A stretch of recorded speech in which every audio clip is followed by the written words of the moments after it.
Hello, my name is Jack Hanley, and I'm with the Society for the Advancement of Central and Eastern European Cultures. And I want to thank you all for joining us today at our one-day Central and Eastern European Film Festival. Our society could not be more excited or proud to announce our introductory speaker for the 1968 Czech masterpiece, The Fireman's Ball. And we'd like to especially thank Roger Ebert for joining us today. Well, thanks a lot. I think it's great that you're showing these films because the films from Central and Eastern Europe are an area that a lot of people in America are not familiar with, even though those nations have given us some of the best films and some of the best directors of the 38 years that I've been a film critic. Milos Forman, who made Fireman's Ball, and other people like Krzysztof Zanussi and Andrzej Wajda, and I'm sure that you're going to get a lot of surprised viewers who are moved and startled and surprised by the quality of these films.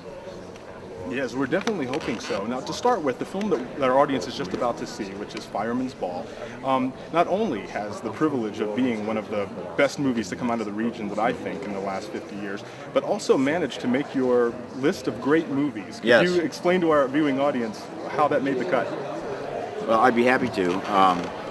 It is in my Great Movies book, and it is a great movie, and it was made by Milos Forman at the time of the Soviet crackdown in Czechoslovakia. There was a period called the Prague Spring, a time when dissidents in Czechoslovakia felt that they were getting somewhere in expressing their national concerns against the domination of the Soviet Union. And then the tanks came in 1968, and that all ended. And what that left those directors with was a situation which you're going to find again and again in your festival and in the films from this period, and that is directors who are working in code. Because essentially they're dissenters who are criticizing the Soviets for the most part and aspects of their own society, and yet doing it in a way that gets them past the censors and gets them into the theaters, because in many cases their films are financed by the very governments that they were criticizing. And I have a story I tell that I think I'll tell. There's a wonderful director from Yugoslavia, the former Yugoslavia. Well, that was the former Czechoslovakia too, but we know what we're talking about. Dusan Makavejev. And Makavejev made a lot of films in Yugoslavia and also in Paris and the United States. And when he went back to Yugoslavia, he could apply for a grant from the government to finance his film, and it turned out the man in the government who was in charge of approving these grants was somebody who had gone to film school with Dusan and was a friend of his. So Makavejev came in with a screenplay, and his friend read it, and he said, "Dusan, I cannot approve this screenplay. You know, and I know what you're really saying here. Go back and rewrite it so only the audience knows."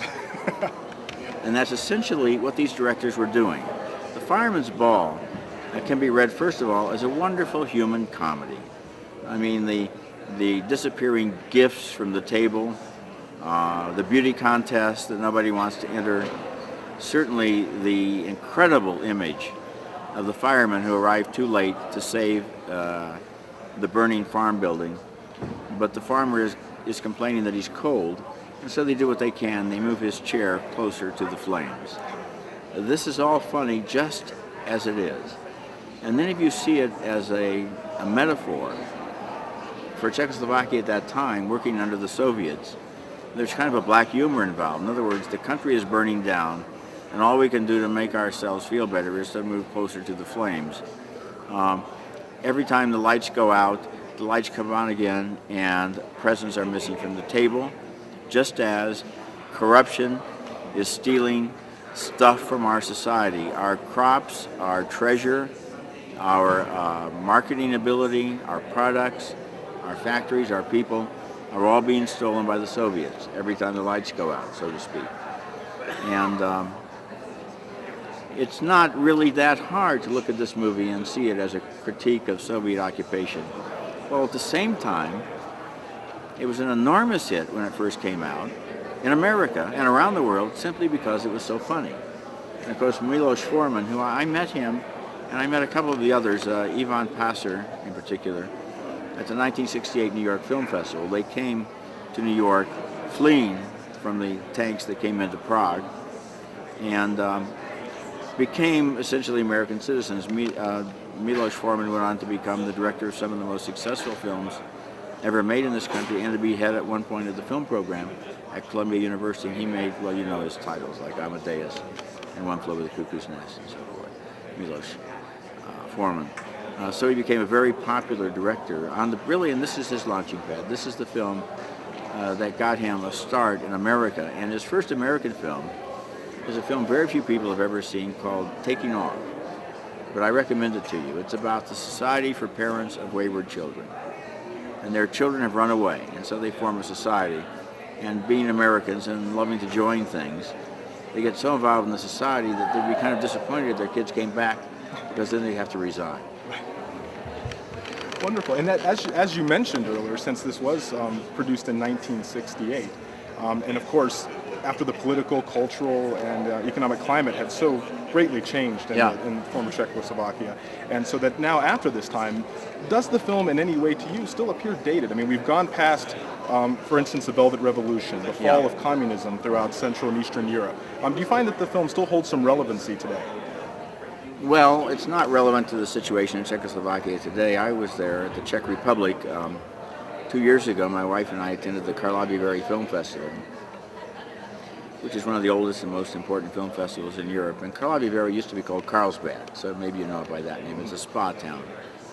And I was startled by the degree of freedom and just the zest for living in the Czech Republic. And of course, Prague has become the new Paris. I mean, that's where all the kids go, to the point where people are now saying, oh, let's skip Prague and just go straight to Budapest, which is also a very, very, I mean, since you people in the audience are interested in Central Europe, let me tell you, the surprise is Budapest.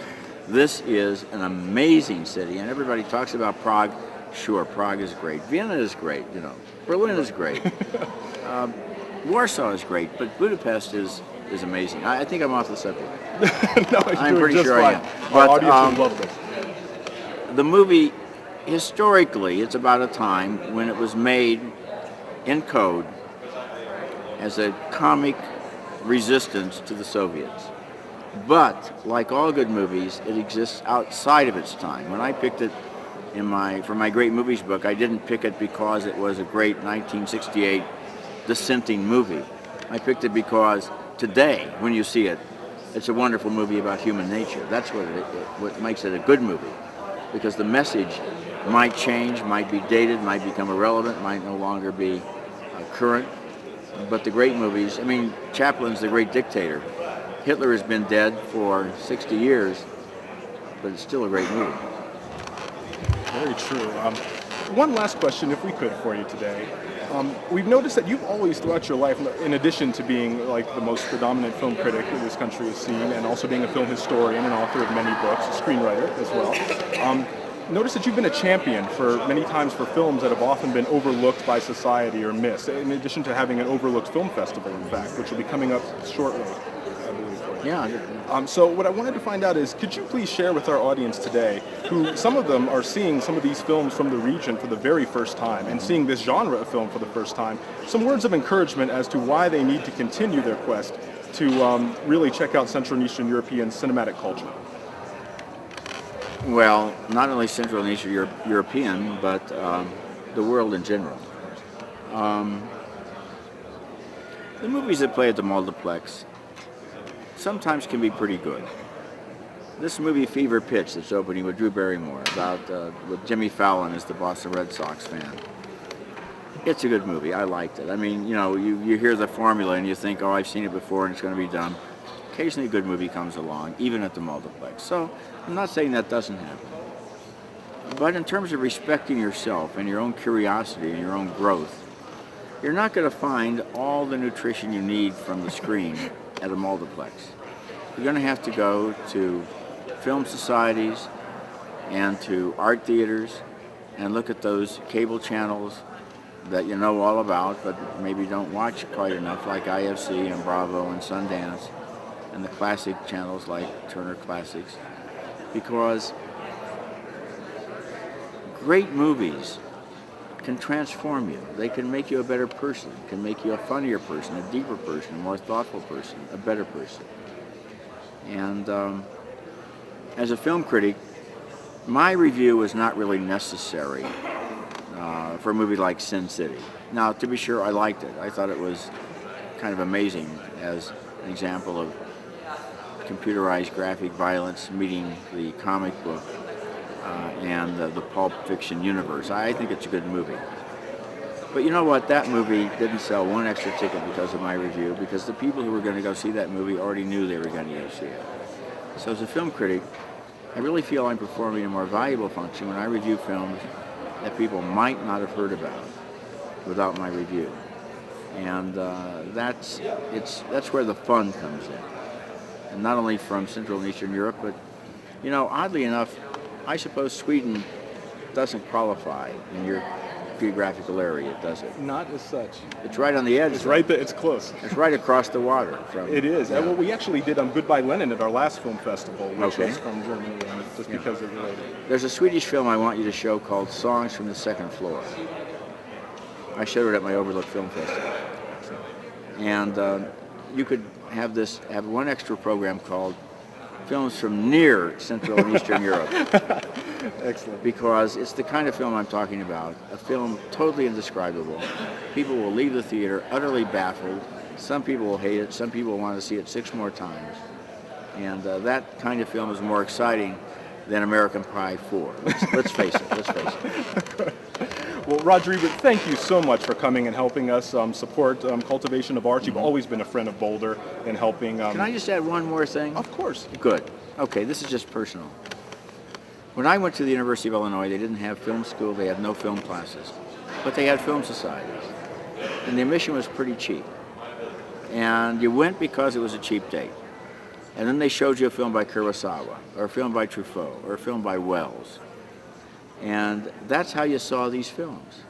The Film Society on a campus, all of them, your festival, the Cinema International series they have here, the other ways you have of seeing films, the Star Cinema in Denver, which I've heard about, the fact that out at the Landmark Cinemas they sometimes show some very unusual films.